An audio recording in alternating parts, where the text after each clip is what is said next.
And I went over to Random House. I showed him Sailor Moon and what we're doing. And the guy at the time said to me, why would anybody ever buy a Japanese comic in America? We have Hollywood and great stories here. We don't need anything from Japan. The Anime Business, brought to you by Animego. Here's what we have coming out.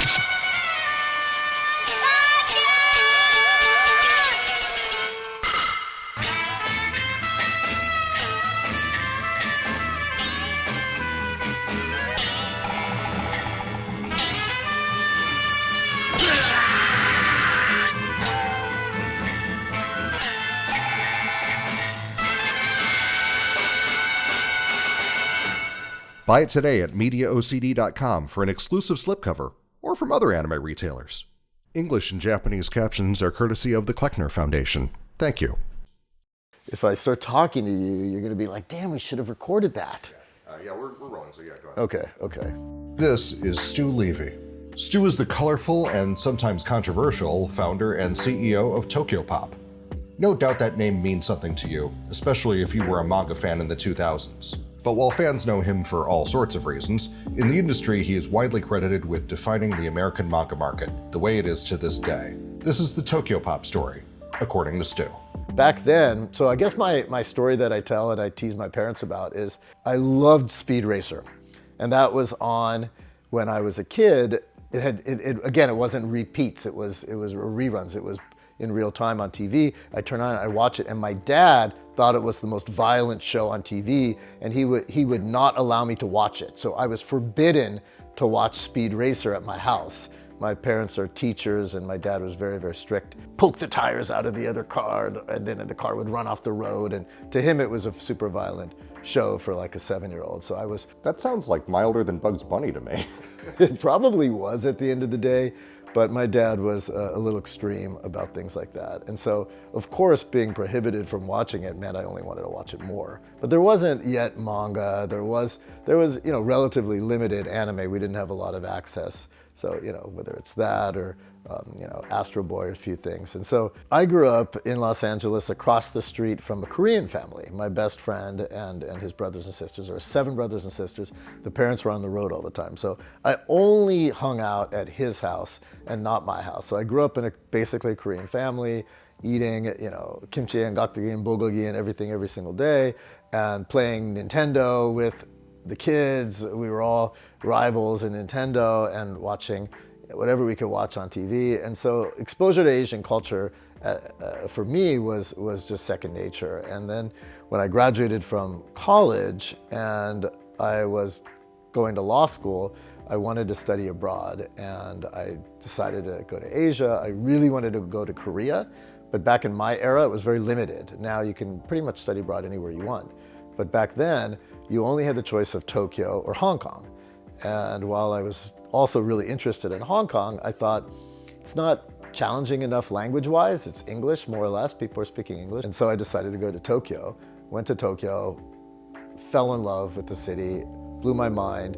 And when I was there, I was exposed to anime. Watched Dragon Ball Z on TV with my host family, ran out and got introduced to a manga, Parasite, Kiseiju. First manga I ever read, fell in love with it, ran to the convenience store, saw Slam Dunk, bought that, brought it home, read that, and basically my life was changed. So my first time in Japan was 1989, before many of the people that I now work with were born. It was only 2 months, it was a summer-only program, and it completely blew my mind. Fell in love with Harajuku, and that was when they still would shut down the streets and bands would play in the streets, and I bought like local fashion and clothing from different Japanese designers, and it was way, way, way, way less developed of a city, especially those trendy areas that now if you go there, it's like Times Square times 100.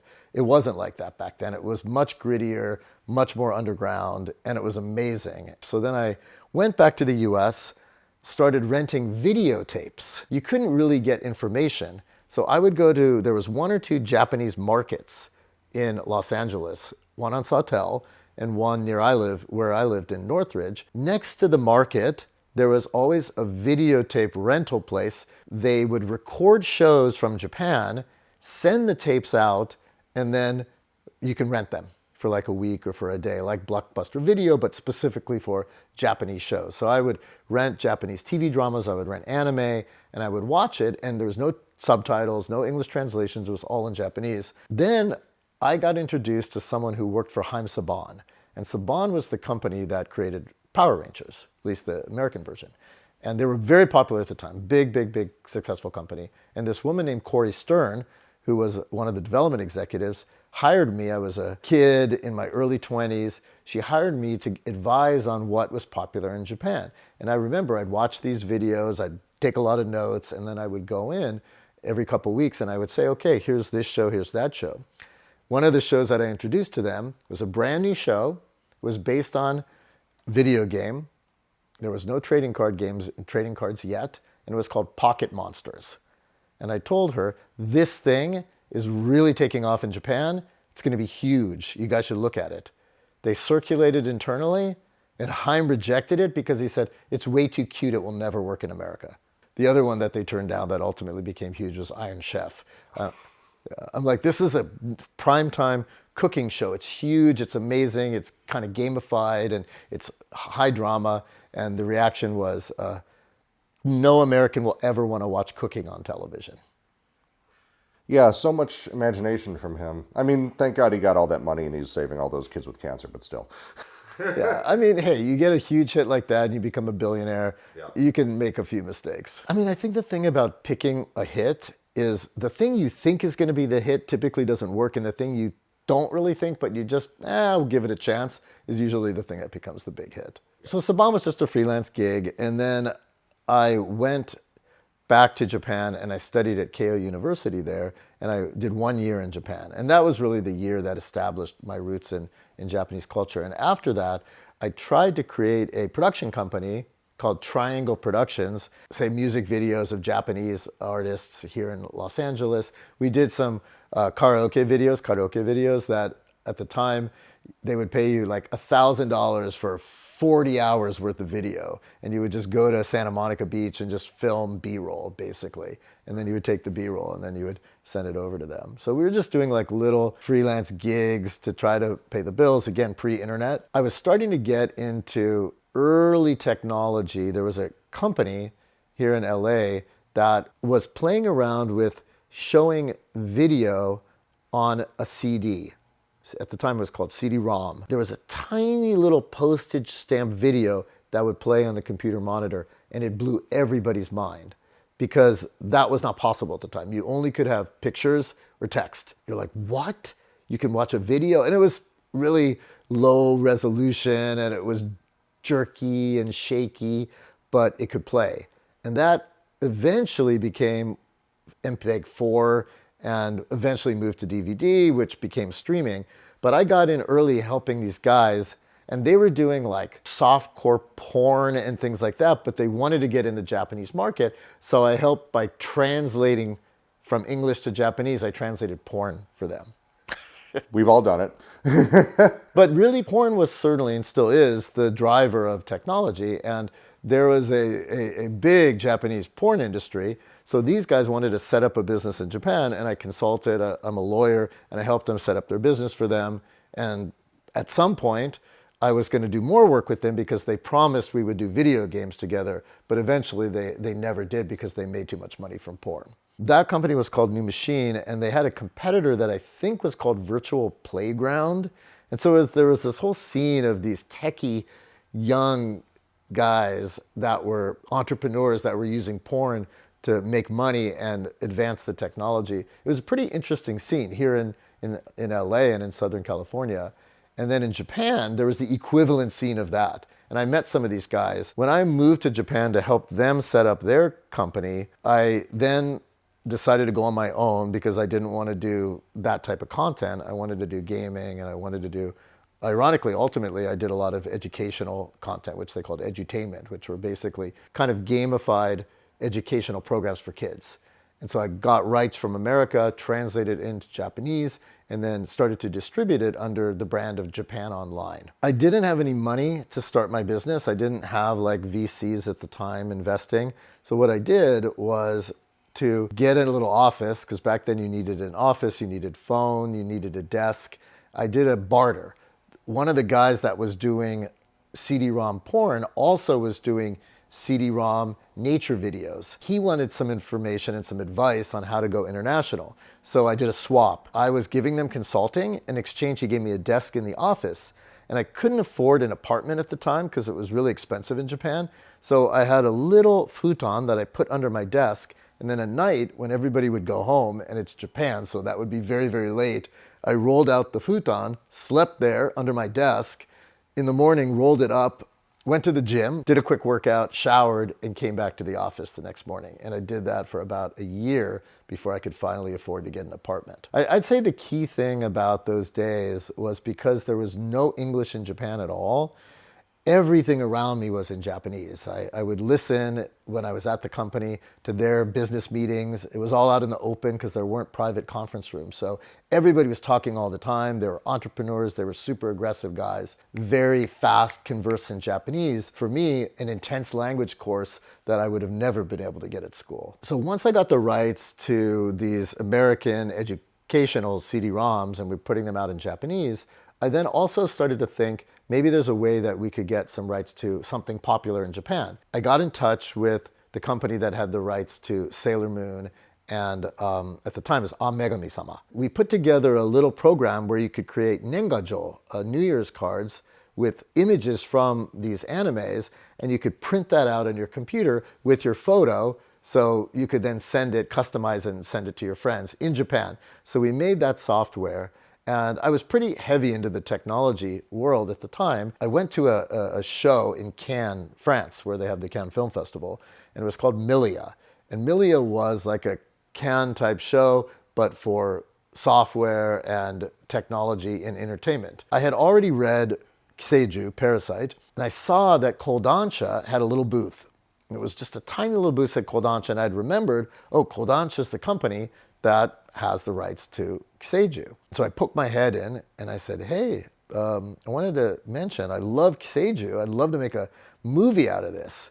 And it turned out that the guy that was there working the booth from Kodansha was an amazing man named Yoshiba-san, who had not only been a manga editor in Japan for Kodansha for a long time and is now doing international, he had also coincidentally done kind of like an internship at Marvel Comics in the US. He was a guy that knew how to make American comics, superheroes, and knew how to make Japanese manga, was international and new technology. And he became my major senpai to this day. So he taught me everything I know about manga. It took about a year and a half, constantly just hanging out with him, going eating, drinking, all the talks about how manga is created, all the details of why certain panels are vertical, why they're horizontal, how you use the page layout to slow down the reader's reading, the subconscious part movement of the eye. A lot of the technical side of making manga was something that there was no way to learn it unless you learn it from some type of sensei. So I was able to learn all of that, and at the same time, there wasn't really manga yet in the US. There was a tiny bit, but again, it was pre-internet, more or less, so I wasn't able to see what had been brought to the US. So I was not aware that there were a couple things, like Marvel had brought Akira, but I knew that Sailor Moon had never been brought to America. And the reason why is Dark Horse was the main Kodansha licensee at the time, and they were doing Megami-sama, they had a few other titles, but Yoshiba-san told me they had said no to Sailor Moon. Mike Richardson said no to Sailor Moon over and over again because he said, girls don't read comics. And I thought, yeah, maybe they don't now, but it seems like Cartoon Network is starting to do quite well with the anime, and there's a definite buzz underground for fans who want Sailor Moon.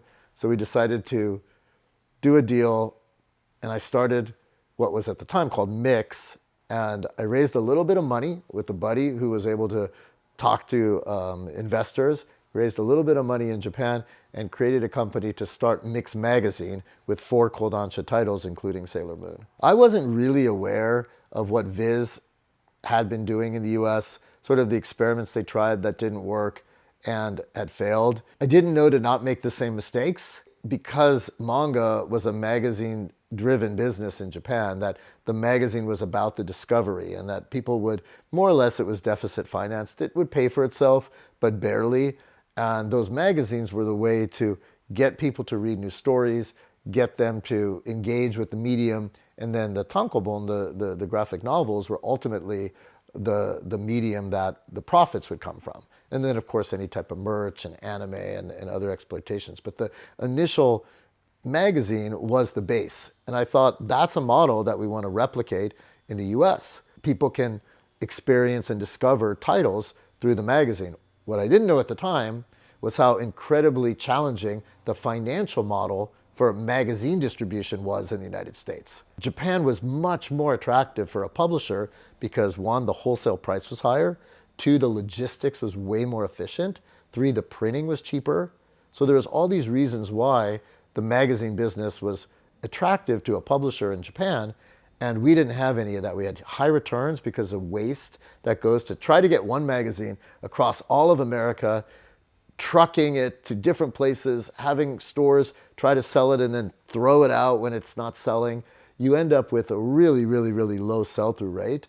And then you also have, of course, a high percentage of discount you have to offer to the wholesaler. So in the end, you're getting much less money, much lower sell-through rate for every single magazine that you print. And that just makes it completely unprofitable. But we still tried. So ultimately, what I learned, again, learning it the hard way, is that in the US, the only reason the magazine business, which by the way, almost more or less is completely gone at this point in time, but back when it was pre-internet and pre-cell phones, advertising was the key to make money in magazines. That was different than in Japan. In Japan, you could make money through circulation, through selling the magazine itself. And what I found was if you're not promoting a product through editorial content, advertisers don't want to advertise in your magazine. So having really exciting manga was not attracting any advertisers. So that's when we started to little by little increase our editorial pages so we could cover product and do reviews and this and that to try to get in advertising and at least appeal to perhaps video game companies who was still a small niche at the time, but they had more money than, say, publishers or anime companies. This was all just too small, so there wasn't really anybody. Our dream was to get Nike, and there was zero interest at the time. In the very beginning, my dream was, and the reason why it was called Mix was mix of entertainment, so meaning different genres, different types of entertainment, mix of cultures, and mix of media. So that was the goal. We also, very early on, embraced the internet when it was first starting out. We certainly were talking about Japanese culture and bringing different cultures into the mix. So that was the name of the magazine, Mix. But the problem was, again, back to advertising and also a little bit to readership, is demographically speaking, especially then, I think it's shifted a lot now, but typically what, say, a female reader would be interested in would be different than what a male reader would be interested in. And if you try to mix those readerships, advertisers don't get it. They want, okay, I want to sell Clearasil to women, teenage girls. Oh, I want to sell sneakers to boys. That was how it was at the time. Now I think the world has become a lot more gender neutral, but at the time it was very bifurcated into male and female. So as we had Sailor Moon and Jiraishin, Ice Blade, and Seiju Parasite, and Magic Knight Ray Earth all in one magazine, it just didn't make sense to an advertiser. And also to readers, a Sailor Moon fan wasn't necessarily into Parasite. So we thought, all right, let's not fight this anymore. Let's split it up. And we'll have a magazine that appeals more towards girls and a magazine that was appealing more towards boys. And that's what we pivoted a lot in those days because we were trying to find the sweet spot to stay in business and to build the market. Then the model for, of course, tankobon. So when we started to sell graphic novels, they were still under the Mix brand. And those started to do well, especially Sailor Moon, which is a little bit of its own story on how that became eventually really popular as a book. I met a guy named Mike Kiley who was doing something really interesting. He was working at UC Irvine, working for the university. He was running the bookstore there. But within the bookstore, he had started, I think via Usenet, a Japanese anime and manga import business at the university. So at UCI, you could buy imported laser discs. And I think he was saying like his biggest customer was Guillermo del Toro, who was still an aspiring film director at that time. But he had a really, really loyal following of customers who wanted to buy these import anime and manga and related products. He and I got to know each other and we really hit it off. And I convinced him to leave the university because he's not going to be able to build a business as a university employee. Join me, combine forces, and let's, change the world by popularizing manga and anime content America-wide. And so he would run the e-commerce part of our business while I still ran the content part of our business. And we had a vision of what we called the 3 C's: content, commerce, community. And as the internet, which was starting to grow at the time, expanded, we would try to bring content online and also try to bring in e-commerce. It was still very, very early, but we had this vision. And so we teamed up to do that. We had to decide what would be the name for the e-commerce side because Mix was already taken in e-commerce. And we just had a lot of brainstorming and ended up with the name TOKYOPOP. And the name was so natural and dynamic of a name, eventually we made the whole company TOKYOPOP, including the content. When you have a startup, especially one that's kind of underfunded, and most startups are underfunded unless you happen to be a unicorn, you're always worried about sustaining your company, sustaining your business, making profits, finding a way to stay alive. And we were pretty close to the edge multiple times. Sort of the story of my life is close to the edge. The very first time we were very close to the edge, what saved us was Sailor Moon. The fans loved it, it was popular, but the shops would not take the product. We really had limited distribution. We were going through Diamond Comics into some comic book shops, but it just wasn't enough to print enough books to pay the bills. Comic book shops were not the right place for these little tankobons that we were printing that were mainly for girls and fans of manga, and the people going to comic book shops wanted to buy Marvel and DC and superheroes. So it wasn't a good fit. I was trying really hard, and I had an advisor that was helping me who knew publishing, because I didn't come from the publishing business. I didn't come from any business. I was basically a young, naive entrepreneur. So I brought on board a consultant who was an old school publishing guy, a really great guy named Henry Kornman. And he was helping me try to figure out how do we get distribution. And one of the first meetings I had, I remember through a friend of mine, I got introduced to Random House. And I went over to Random House, I showed him Sailor Moon and what we're doing. And the guy at the time said to me, "Why would anybody ever buy a Japanese comic in America? We have Hollywood and great stories here. We don't need anything from Japan." So that was a rejection. Another thing I got a lot was, "Okay, that's great, but there's not very many Japanese people who live in our city." That was the typical one. Like, "Oh, Little Tokyo is really tiny. You should just go sell it there." There was no concept that these are just great universal stories with really amazing artwork that anybody is going to love when they read it. Just put it in your shop. At the time, they were not only blinded to, they were a little bit resistant to, I would say. But I do believe that it was, for us at least, less about the ultimate customer rejecting and more about these gatekeepers, whether it was a distribution company or a retail chain. So we were knocking on doors, trying to get Sailor Moon and our other books like Parasite into the shops and getting no's until we got to Walden Books.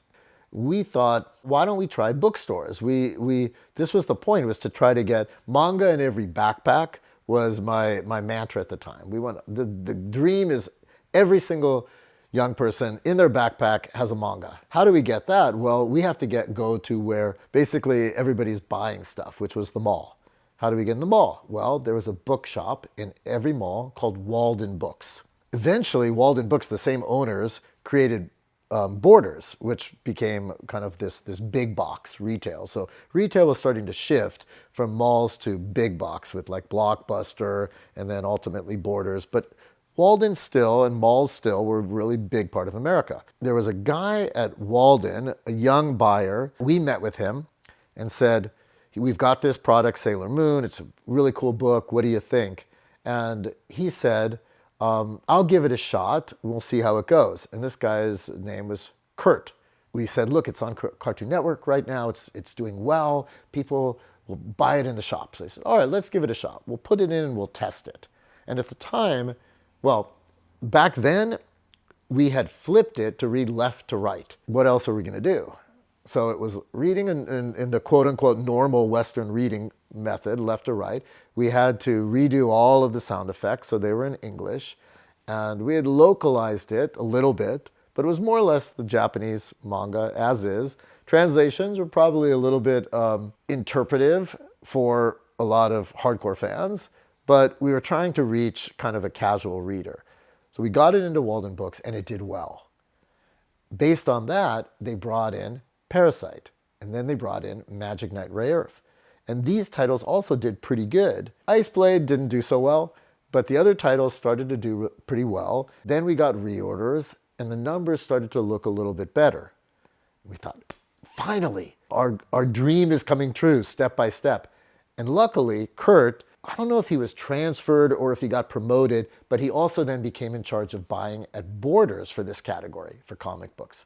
And so he brought our manga into Borders, and then it started to increase. We decided, let's expand our business. And this was, I believe, for Tokyopop at least, kind of the watershed moment for us. So once we realized that the business was actually developing and there was an opportunity to really achieve our dream of manga in every backpack, then we realized, okay, we got to start to bring more manga art out because we have to feed the beast.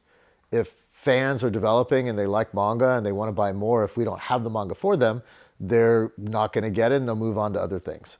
So we went back to Kodansha and we came up with a plan, a bigger program, and we started to decide how are we going to do this in a way where we can really make an impact at retail. And so we did a few things. Because I had signed up back in the day to be a PlayStation developer, and I had come from the CD-ROM world, the CD-ROM world had a lot of issues that had to do with, in my view, lack of standardization. Part of that was technology. You might have Mac, you might have Windows, people couldn't make things work. They'd call, my CD doesn't play. There were a lot of issues with lack of standardization, but it wasn't just about technology. It was also about packaging. There was a lot of fighting for like shelf space, but I got the big package, or I got a funky weird box, or I have this tiny cool little pocket thing. Because of that, you would go into a store, and because it was pre-e-commerce really, shops and shelves were very important. CD-ROM was just all these weird package sizes, and it was confusing if you didn't already know what you were looking for. Then PlayStation came along, changed that. Everything was consistent. The same size package, the same template, the PlayStation logo, same price point, and the game works. Put in a game, put in the CD, in the PlayStation, it played.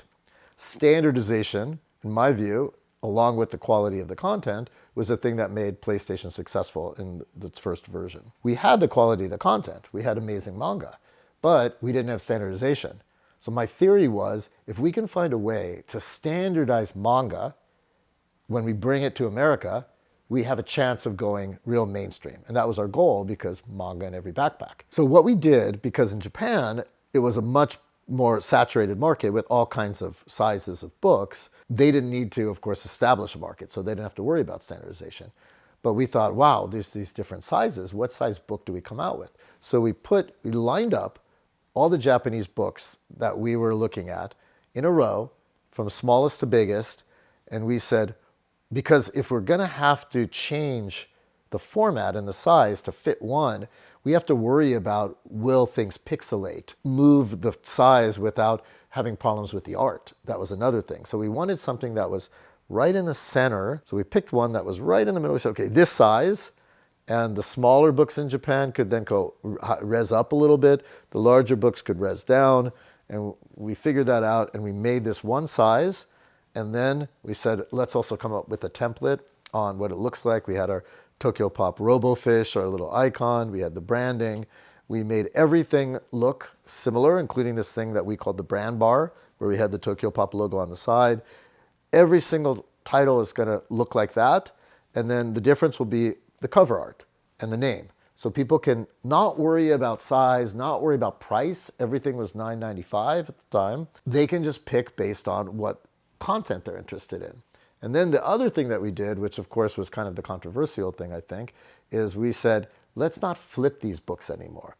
We had been a few times to Germany, and we're good friends with the #1 manga publisher in Germany, and he was already successful there with Dragon Ball in the right to left original format. But once we saw that in Germany it worked, we thought, okay, Western people can also read right to left, and it's okay. And that gave us the confidence to say to the Japanese companies, okay, we'll do it right to left. The art can remain the same. We can also keep the sound effects in Japanese, which to me was a big deal. I loved the sound effects and never liked that we had to change them to English. There was also the cost side. Doing all of that left to right and redoing everything cost us more money. So we're looking at a real win-win. More authentic to the product, better aesthetics, better experience, cost savings. The only issue was, will it work at retail and will people buy it? We had debates in our company. And our company had already grown. We had different managers, people on the ground, smart people, really, really great people on our team. John Parker, who was running the operations, Sean Atkins, who was running marketing, came from Disney. John had said, Stu, we got to do a test. He came from retail, the warehouse, Blockbuster, and Sean as well. We got to do a test. This was kind of the more big corporation way. But for me, I was against it. I said, guys, if we're going to do a test and we put some books right to left and other books in the left to right way, the book shops are only going to buy the left to right ones, or they'll put the right to left ones in the side, right? So then it's like a self-fulfilling prophecy. The end result will be left to right sells better. I said, no, if we're going to do it, we go all the way. So we decided, all right, we'll just roll the dice. And we said, if we're going to launch it, let's put money behind it and let's market it as a sales point. It's right to left, the authentic manga experience. We came up with a design that was like a hanko, it was a stamp that had Japanese kanji on it too, that I don't even remember exactly what we said, but it was like honmono, I don't know, something, some kind of fun little thing that said like it's authentic. We designed some standees, which at the time, standees were only used in video shops and electronic shops like Best Buy. Nobody used a standee in a bookshop. We said, let's design these standees. And then we said, let's launch 9 at once. So 333. So we launch it big. We put all our money behind this line and we offer it to bookshops. They get the standee for free if they buy into the line. And we promote it in Publishers Weekly. And the entire industry thought we were insane. Luckily, they didn't say no to buying it. We were taking the financial risk because if it doesn't work, it all comes back to us. I guess they just decided, all right, let's try it. It's crazy, but who knows? And so we did it. And Kurt was part of that. I would say that because of his buying at Borders, he bought into it and said, let's give it a shot. And so we launched with the thing and it worked. The whole market exploded and everyone else was catching up for the next couple of years. Yeah, that really was, I guess, I've been fortunate in my career to have a few successes and many failures.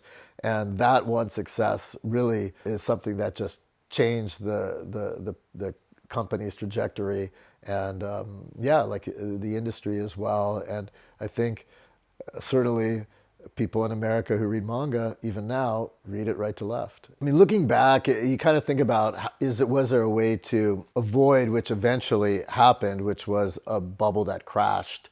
But back then, and I think it's true in business in general, once something starts working, competitors come in, and then there's a kind of a race to the death in a way. It's almost like an arms race. So back in the Cold War days when the Soviets were creating nuclear weapons and America was creating more and, who's going to have more? We have 10,000 nuclear weapons. We have 20,000.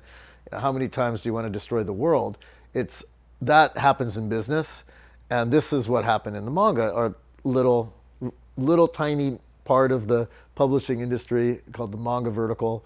That is what happened there. And so Viz, who was kind of the sleeping giant, when I first started TOKYOPOP back when it was Mix in the US, I had done the Japanese thing, which is you go and you do goaisatsu. I contacted the one company that was doing it, which was Viz, and they were up in Northern California, and I asked the CEO at the time, Horibuchi-san, if I could meet with him, and I was a young upstart, and I went in to do goaisatsu in Japanese because he was Japanese and I speak Japanese. And so I did it, and he told me, and his company was not really, Viz wasn't succeeding at manga. they were doing pretty well on the anime side, but the manga side, they had kind of accepted that it was a tiny niche and only would be distributed mainly in comic book shops to, a few fans, and they were putting their focus on anime. And I went to him and I said, yoroshiku onegai shimasu, I'm going to get into this business. And he said, you're young, you've got a future, you're a lawyer, you have this educational background. Are you crazy? Go and make a real living. This doesn't work. And so I said, I hear what you're saying, but I don't believe it. I think this content's amazing, and we have a dream to spread it out throughout the country. That's my dream. I want to do it. He's like, okay, gambatte ne, like that. By the way, he later went, he became a mentor of mine and taught me all kinds of things. So I don't mean to say only, this negative thing, but he had been through, I think, a lot of challenges, and he didn't quite get that breakthrough. So he had pivoted like any entrepreneur does and was focusing on what was working for Viz, and had kind of given up, at least in the sense that I got, on manga. And perhaps, and I don't know this for a fact, but because they were a Shogakukan company, he was only doing manga because his parent company, Shogakukan, kind of required it. But when TOKYOPOP then found the formula to make manga work at a larger scale, still, granted, a niche market. This was not yet the number one part of all of publishing. It was growing super fast, but it was still very, very tiny. Viz figured out, oh, those guys have a formula. Let's just copy it. So they decided that they would take their content, match our size, and go in the same route, which makes sense. Usually it's the pioneer that gets the arrow in their back, and the company who has deeper pockets comes in and just steals. I don't want to say steal, but imitates the pioneer. So everything started to get super competitive at that time. And Viz increased their output. It was the arms race. We increased our output. And we were very heavily reliant on Kodansha, because even though some of our advisors had said, you got a license from other companies just to hedge your risk, and we did. So we were licensing from other companies. But Japan publishing, there's basically two main camps. There's what they call Hitotsubashi, which is Shogakukan, Shueisha, to a lesser degree Hakusensha. They're all owned by the same family.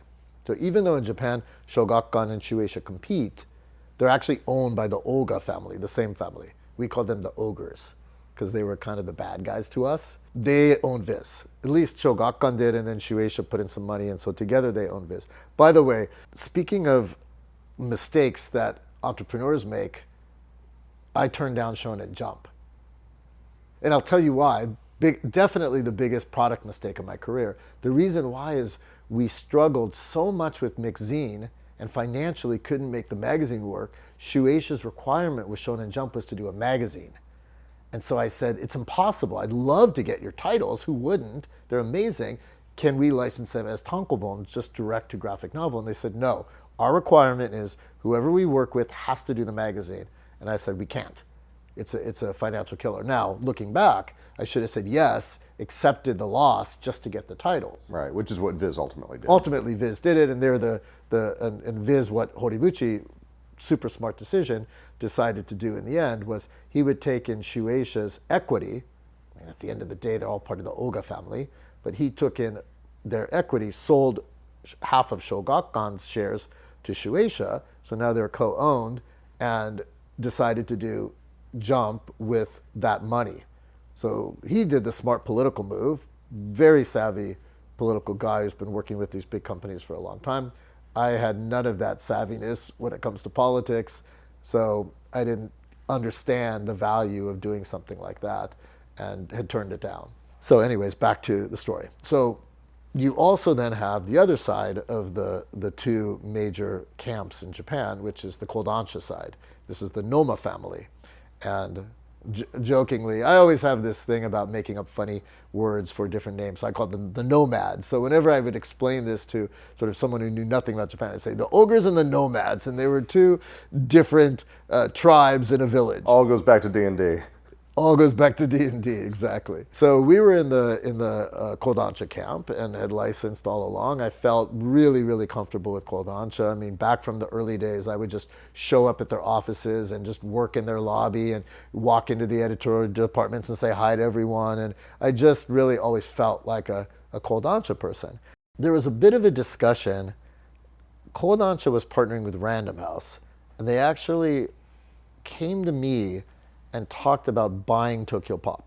So they brought me to a boardroom in Japan.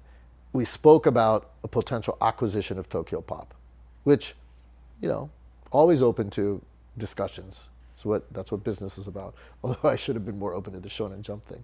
The Random House side had done a bunch of research and realized, okay, we don't have to acquire this. Let's start it up from scratch with Kodansha titles, and let's launch a business. It'll save us money instead of acquiring Tokyopop. That's what they had decided. I didn't know that at the time. But I got word back that no acquisition discussions will continue. And then a week later, I read online that Del Rey licensed 2 of the hottest new Kodansha titles, one of them being XXX Holic, which was Clamp, after we had done Cardcaptor Sakura, Magic Knight Ray Earth, all types of Clamp titles. The other title was Akamatsu-san, who we had a huge hit with Love Hina, had a brand new Rensai, a brand new serialization in Japan called Negima. And both XXX Holic and Negima were announced to Del Rey, and we were shocked. First, Del Rey had never done manga. We were not aware, and they're a Random House company, to be clear. That's Random House's company. So Random House getting in the manga business after acquisition talks with us had occurred. Second, Kodansha's policy had always been, if you are licensing a particular author, we will always give you the author's next title. That was their policy. And these 2 titles violated that policy. Then, of course, I got really, really angry, called them up immediately. What are you guys doing? What is this about? What about your policy? Oh, we don't have that policy. We never had that policy. Total BS. They always had told me that was their policy. So complete turnabout. A few months later, I was at Cannes for MIPCOM, and the Kodansha guys were there, Noma-san and some other guys. Now I remember specifically, we were in a car together going to some dinner, and they said to me, Stu, don't worry. We're just going to grow the market. This, with Random House, this is going to grow the market. You will also get titles. Tokyopop will grow. Everybody will grow. It's a win-win. I said, you guys, don't you understand what you're doing is you're going to fragment the market even more. You already have Viz with Shueisha and Shogakukan, and you're going to take Kodansha, fragment it over 2 companies, and ultimately it's going to hurt the market, and Viz is going to dominate the whole thing. You're basically handing them over the US manga market. No, it's going to grow because of Random House's power. In the end, Del Rey didn't succeed, got out of manga. Kodansha decided at that point to start their own company and get in the manga business. And ever since that day, Viz has 60, 70% market share in the US market. Such is business. I guess one of the things about being an entrepreneur is you fall in love many, many times. I'd say most entrepreneurs have this struggle between, in your head you should focus on something and really, really build it. And on the other side, you get excited about different opportunities. And so you end up kind of, on the good way to say it is you diversify. The bad way to say it is you overextend or you dilute your business focus. And certainly I have a lot of those challenges as an entrepreneur. So I got excited about many things, whether it was Japanese music. We brought Japanese music to America.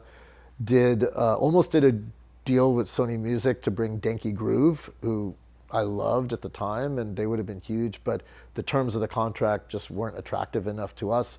So we ended up doing Final Fantasy soundtracks and all kinds of video game and anime soundtracks when there was still CDs, and that worked.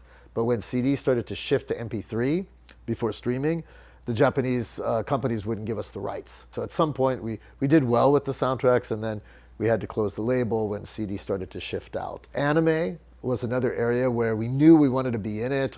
I wanted to do it, but we were afraid of the money. The amount of money you have to put into anime is so much higher than manga, and we're so used to manga, but with ADV and Funimation and these companies competing with each other, the MGs, the advances required for an anime, were getting higher and higher and higher, and we got a bit scared. But we did get some. We licensed Initial D, of course. We licensed Rave, which became Rave Master. We licensed GTO, which did really well for us. So some we had successes, but Rave Master was the one that financially really, really hurt us. We really had built up the company. We had a good amount of finances, and one of the things we decided to do was invest in a big title to try to create a franchise. One Piece was not really working in the US. It was very early days, and Rave and One Piece in Japan were competitors. One Piece in Jump, Rave in Shonen Magazine, and they were kind of a little bit of similar fantasy type stories, a little bit of a similar art style even, and these were the two competitors. One Piece, of course, completely destroyed Rave, but Rave was popular. We licensed the rights. Now, this was before Fairy Tail. Rave was a kind of a predecessor of Fairy Tail. We licensed Rave, and we decided, let's really go for it. Let's get worldwide rights. Let's get merch rights. Let's focus on the TV. Let's brand it. Let's go big. We teed everything up. We got Hasbro to join as a merchandising partner. We got Cartoon to put it on Cartoon Network. Everything was teed up. We branded it Rave Master, which is a great title. We spent a lot of money on the design, which looked awesome. Great dubbing. Everything was teed up. And back then, Cartoon Network was the key way to launch an animation, especially an anime. There just weren't really too many. You had to have Toonami Block. It may not have been Toonami Block at that time, but they were the key method to be able to get your anime launched. The week before broadcast, the first broadcast, and of course the merch relates to the broadcast. Cartoon Network called me and said, we have to change the time slot from the attractive slot, which was like 6 p.m. to 6 a.m. Like, what? 6 a.m.? Nobody's going to watch a show at 6 a.m. How can you do this? They said, yeah, we've got, actually, Hasbro had a different show for one of their own toy lines, like a Transformers type show, that they wanted to slot in there. Cartoon Network had no choice but to move it down. So we got moved. Hasbro ended up doing a very tiny line of Rave Master toys. Nobody watched the show. And that, to us, was, we invested over $1 million in this show, and we lost it all. So the interesting thing about our anime was everything except for Rave, because the problem with Rave was we had put so much investment in it, the hopes were so high, we really didn't expect it to crash and burn so badly. And it wasn't that people didn't like it. This whole plan of teeing it up as a franchise didn't end up working because of the time slot, but fans still liked it, but it was too late. We couldn't really release it as a fan title. We didn't know what to do. You just spent way too much money for that. We'd spent too much money. We had already gone towards like a wider audience, and so we weren't true to the fan version of the title, which is ultimately what a different approach. All the other anime we did, Marmalade Boy, Saint Tail, all of those other anime actually worked. And the reason why they worked is because we focused on what fans would want. And so if we had, frankly, looking back, just done a fan-oriented Rave release, we would have been fine, and we probably would still have been doing anime even now. Just flew a little too close to the sun there. The thing about the entertainment business, whether it's anime or manga or Hollywood or now Korean dramas or whatever it is, having a hit or not having a hit is what makes or breaks the company. And so you always have to try to make a hit. Even in anime, the reason why anime has gotten so big is because you've got Jujutsu Kaisen, or you've got Spy Family, or you have One Piece. Without those titles, anime would still be a very, very tiny niche. So getting a hit is really key in this business. And you just, as a company, you just take big swings and you try. But that one was one that we struck out on. I always considered my job sort of like a hunter. I was looking for the best prey, and that prey was an awesome manga story. Because I had grown up basically as in a Korean house, passionate about Korea, loving Korea, and that's where I always originally had wanted to go. I never let go of Korea. So even when I lived in Tokyo, I would sometimes go to Seoul and visit, and I discovered, oh wow, Korean creators are starting to create their own stories. Because Korea had traditionally been a Japan manga localized market, but then some of the people in Korea started to create their own stories. And then there was a Korean manhwa magazine done by a company named Daiwan.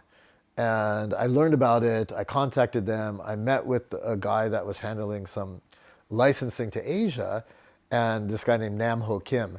And the two of us totally hit it off and decided, let's bring Korean manhwa to the US. Now, the market for manga was still in its early phase of expanding. So I felt like if I suddenly call something manhwa, which originally the character for manga and manhwa in China are all the same Chinese characters. Let's just keep it manga. Let's not try to confuse people. Let's just keep the branding, and let's release great stories. So we did that, and they actually worked. In the beginning, there's like INVU, there's a bunch of stories that did really well for us. Ragnarok was one of them, Priest. There was both shoujo and shonen content that, and some seinen that was doing well. But I think as the market for manga overall became oversaturated, there were more titles than there were fans. And so the supply-demand shifted from more demand than supply to more supply than demand, and then people became pickier and pickier with the titles. And so even though there was a lot of great titles, if it wasn't AAA, the numbers started to get lower and lower. And so then if you got into kind of B or C titles, it didn't sell at all. And that happened in the manga as well, the actual manga. Yeah, so this is all a manga. Yeah. So the whole manga market started to have that issue. And so manhwa, which was very minor, got caught up with the C and D manga titles and didn't sell at all in the end. But in the beginning, it did well because the demand was higher than the supply. Ultimately, the interesting thing about Korea is the manga market, the manhwa market in Korea crashed, but what came out of that was webtoon. I mean, that's the thing about Korean storytelling is it's amazing. And I knew that back then too. It just had not been developed to the point where it could yet compete with Japanese manga. We got bigger. We also were VC backed, which is its own kind of discussion, but we were VC backed. We were independent. However, we had these financiers, this venture capital firm from Japan named SBI that was a finance spinoff from SoftBank. And they're behind us. And they had very high expectations of us. And because of that, I always had pressure to build more revenue, have more growth within the company. This is a tough thing to do when you're in the entertainment business because, again, it comes down to hit or no hit. And so we tried different product lines to try to diversify our revenue stream and build out the ethos of manga into other types of what they now call IP, so other brands. The thought being, if you're a young kid growing up watching a Cartoon Network show or a Nickelodeon show, and you get exposed somehow to manga, could that be kind of training wheels to get you into like real manga later? So what we did is we came up with this concept called cinemanga. Originally it was something that I thought of based on Japanese film comics. They had these books in Japan called film comics, and what they would do is they would take an animated show, take the cells, and they would turn it into a manga in Japan, but it was literally just the cells from the animation. And I thought, oh, this could be a way that we could really build out kind of the training wheels line. So we called it Cinemanga, which is kind of cute. And we did deals. We did deals with Disney, with Warner Brothers, with Nickelodeon, with all these companies. Not only did we do it with animation, we actually did it with live action too. So like one of our biggest hits was Lizzie McGuire, if you remember that show. Hannah Montana, we did that one. And so we did these really fun kind of manga versions, but it was just screen grabs with balloons. And some of them did really well. We did SpongeBob, which did huge for us. But then there was a bunch that did terrible. We overextended the line. But all in, the line was really profitable. And I think it did get manga exposed to all kinds of readers. So these were the kinds of things that TOKYOPOP did. Another thing we did is we created manga from scratch. And we would sometimes utilize Japanese artists like we did with Princess Ai, which was #1 in the country. I wrote that, so I'm proud of that. That was with a celebrity, a rock singer that was called Courtney Love. We had a Warcraft manga that was actually created by a Korean artist, and that was done with Blizzard. And that was a very successful line for us. So we would mash up basically Hollywood IP, video gaming IP, and manga adjacent art to create kind of original stories too. Another part of the goal of Manga in Every Backpack was basically nurturing local creators. And this is something that I saw happen in Korea. I also saw it start to happen in Europe, and I thought in Taiwan as well. And I thought here in America, there's of course we have American comic books, but there's a whole generation of young people growing up now who had read manga, and we got so much fan art that we realized that there were aspiring creators, people who wanted to create manga. So we started a program of original manga, what we called OGM, Original Global Manga. Originally it was just a play on OG from like hip hop plus manga, but we called it OGM, which ultimately another person in the industry called OEL, Original English Language Manga, which we didn't really like that name because some of our manga was created in German and other languages, so it wasn't always English. And we signed up a bunch of creators. Some of them were brand new creators, some of them were experienced creators. Some of the work ultimately was not even close to being what you would call manga nowadays. Other artwork was really, really manga style. In general, some of it was Japanese, but most of it was non-Japanese. And there was a big argument between purists who said, and even now I think there's an argument that if you're not Japanese, you cannot create manga, versus people who understand that manga is an art form, and why can't you create that art form if you're non-Japanese? I often compared it to hip-hop, which hip-hop comes from a particular culture, of course, black culture in America, but it is an art form that people around the world embraced and then learned how to tell their own stories and express themselves using that art form. That debate aside, we believed very much that local artists were a way to expand the market further. We had a program, Rising Stars of Manga, which was part of what they call a shinjinsho in Japanese.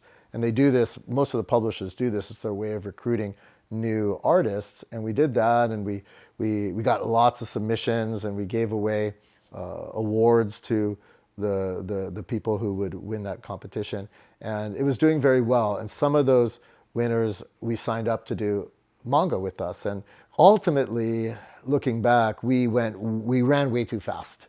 It needed more nurturing for the American manga creativity, for creators to learn how to really express themselves in that art style and using that medium. We rushed it because there was a lot of pressure on us to grow our revenues fast. And so we threw a lot of investment at it. We brought out a lot of product that probably wasn't quite ready for prime time.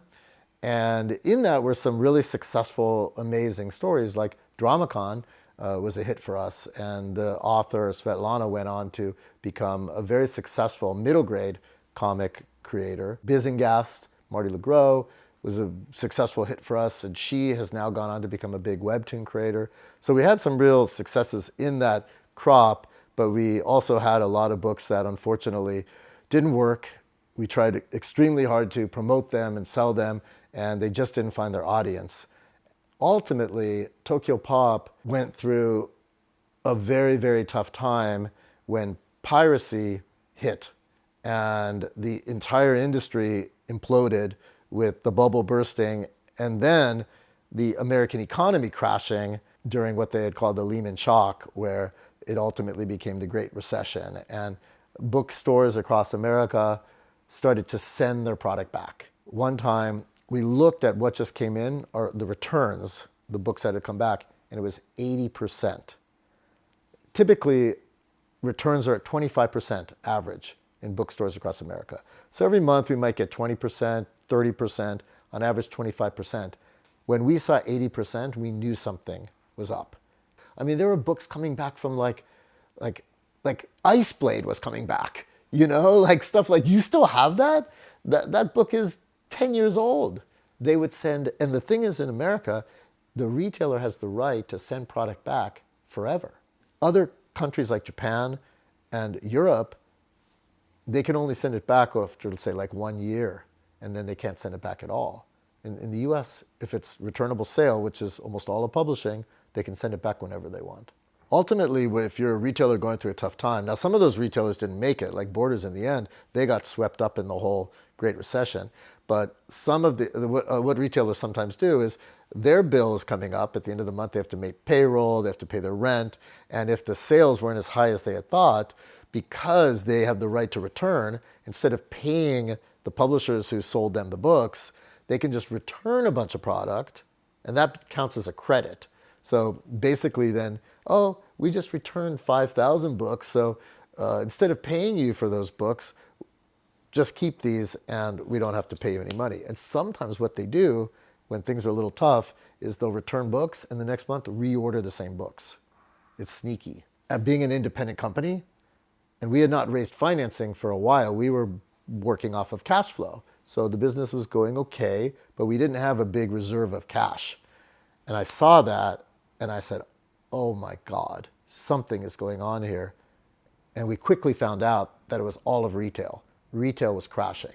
So if it was just 1 month and it was an anomaly, we could find our way through it. 2 months in a row, and I said, this is a real issue. I sat down with my management team and I did the calculations and realized if we don't do a layoff, we don't restructure our company, we're out of business completely. What do you guys want to do? And my COO, my president, John Parker, said, Stu, let's wait. Let's see, because we don't want to do a big layoff. The most terrible thing you can do in business is do a layoff. And I would have loved for him to have been right and for me to have said, I agree, but I was convinced that if we don't do it, we're going to be out of business. And it's true, if we had not done a layoff, we would have been completely out of business. So we did the layoff. Everyone was crying. Terrible day. Probably one of the worst days of my life. The worst day in my life was the tsunami that hit in Japan.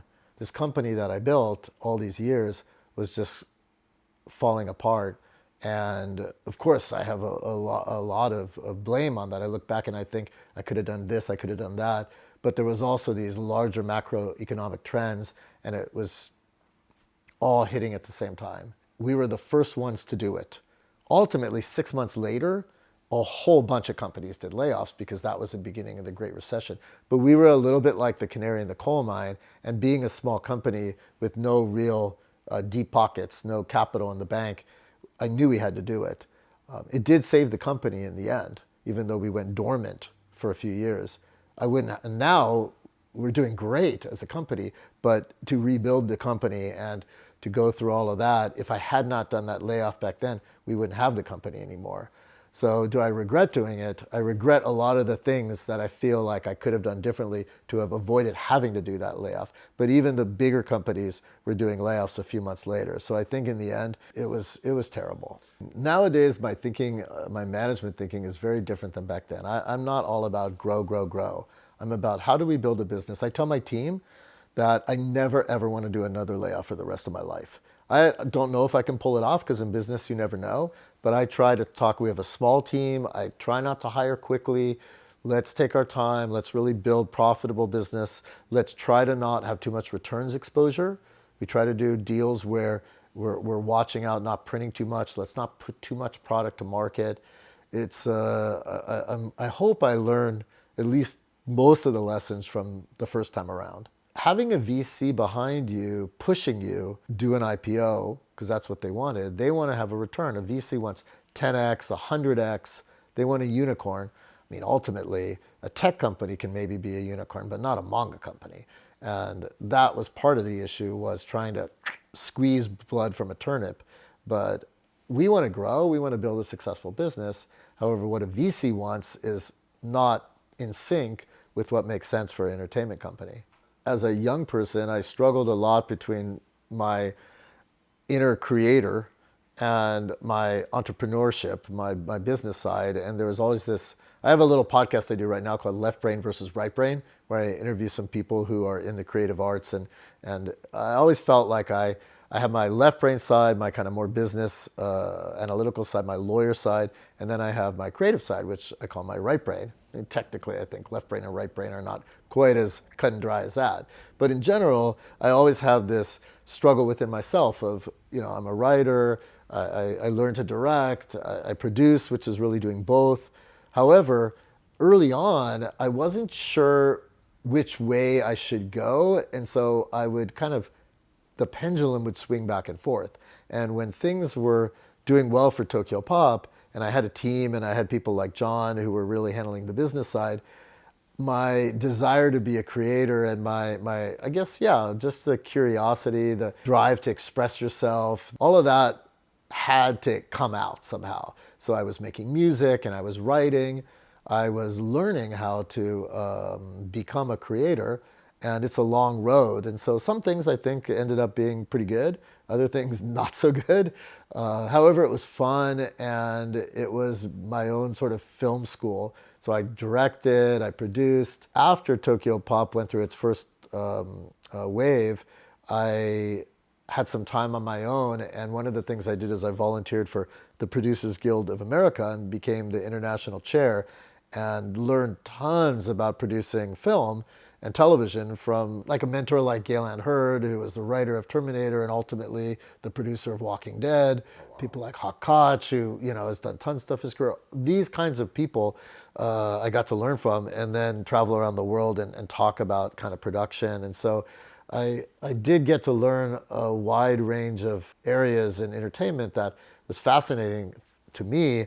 And I suppose looking at kind of what I call visual storytelling, I've always said, especially to people in Japan who will get this, that in the United States, if you're an extremely talented visual storyteller, you can go on to become either the creator of a hit television show or the director of a big movie. So like your Martin Scorsese, these types of people, that's the pinnacle of your career if you're a visual storytelling god.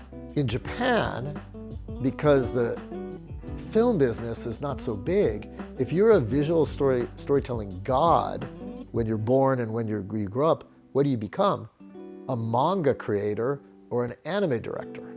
So, Miyazaki is Miyazaki, or, Osamu Tezuka, of course, way back in the day.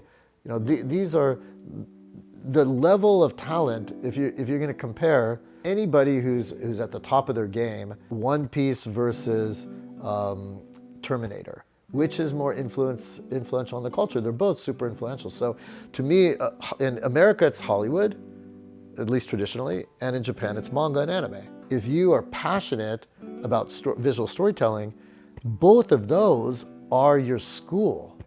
You have to learn from the greats. So that's what I always try to do in my career, and I love it. Now I'm older, I have a family.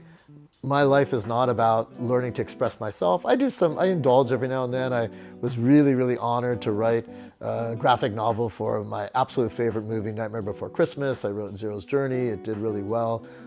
So every now and then I'll dabble, but generally speaking, my main thing now is run my business, support young creators, old creators, doesn't matter, but support creators, do what I can in the background, spend time with my kids, and see if this time around we can finally get beyond where we were last time, but in a way that's a win-win for everyone.